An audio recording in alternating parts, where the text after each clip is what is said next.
Video number 13. 10 Don'ts You Have to Avoid for Successful WhatsApp Marketing. As useful and as popular as WhatsApp is, there is a chance of having some problems when not used properly.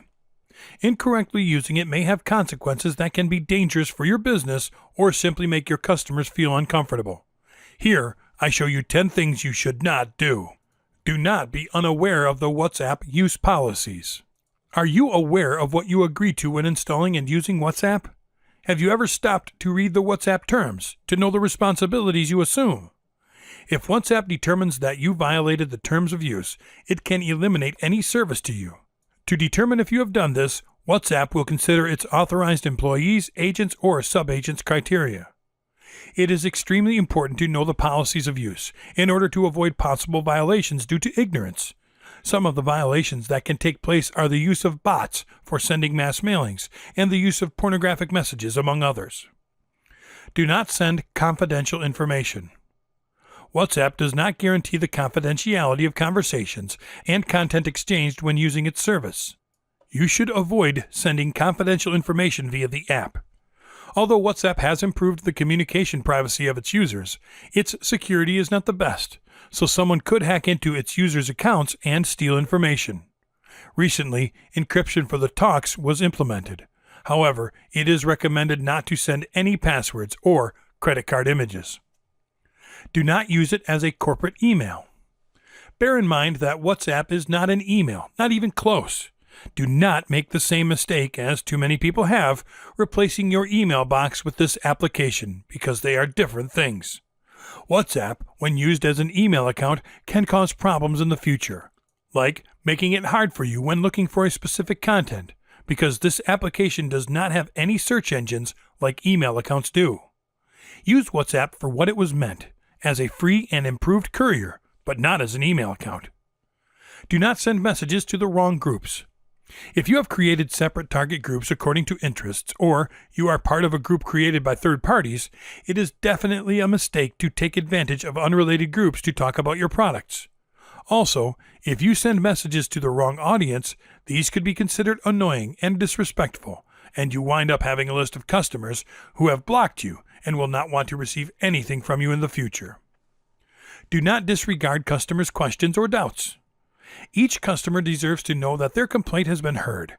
You cannot use WhatsApp as a marketing tool and just ignore the feedback your customers provide. And remember, no matter which means a customer uses to reach out to you, they definitely are expecting quick support. Do not send unauthorized advertising. To not create any conflicts with the WhatsApp proper use policy, a very important recommendation is to not send information that may be considered spam. Avoid sending information to users without their consent. WhatsApp makes it clear that the content you send is your responsibility and, therefore, it can get your service canceled if there are any complaints from the affected recipients. Therefore, do not send advertising from your business unless you have permission from the customers. Do not abuse the bids. Use of the WhatsApp messaging application is increasing every day by people with smartphones, and it is considered very personal by its users. If you abuse it by sending offers or promotions, many consumers will have a natural reaction, which is blocking the sender's number due to a feeling of encirclement or persecution. Sparing use of this powerful tool is undoubtedly a need for those who want to succeed in business. Do not buy mailing lists. Buying a contact list with certain profiles in order to send promotional messages or offers about your business is a bad practice. The mindset of facing the need for new recipients to feed a customer database can very often cause more problems than advantages in the long term. People interested in your business will be slowly found. Don't look for shortcuts that will affect your reputation. A list made by yourself is far more valuable than any other you can buy containing 1 million contacts. Do not send irrelevant information. The purpose of sending information to your customers list, besides seeking the growth of your business, is to keep your customers informed and to provide quality service and attention. Sending messages to WhatsApp contacts is a double-edged sword, because if you do not share relevant information or provide value to your prospects, all you will achieve is a bad reputation for you and your business. Communicate with your customers or contacts only when you have something important to say. Do not leave your customers waiting. It is understandable that you cannot always be available, and it is difficult to answer all WhatsApp messages instantly, but not replying to a message after reading it is a bit rude. Although it may not be your intention, it can be interpreted as such. It is better to promptly come up with a message informing the sender about your unavailable condition at the moment. Simple messages such as, "I feel a little busy right now. I will contact you as soon as possible."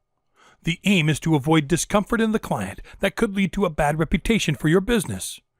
WhatsApp helps you to stay close to your customers and prospects, and it is a very useful tool with which you can meet many people's needs simultaneously. By following a few basic rules of respect, you can avoid chasing your contacts away and wind up with them blocking you.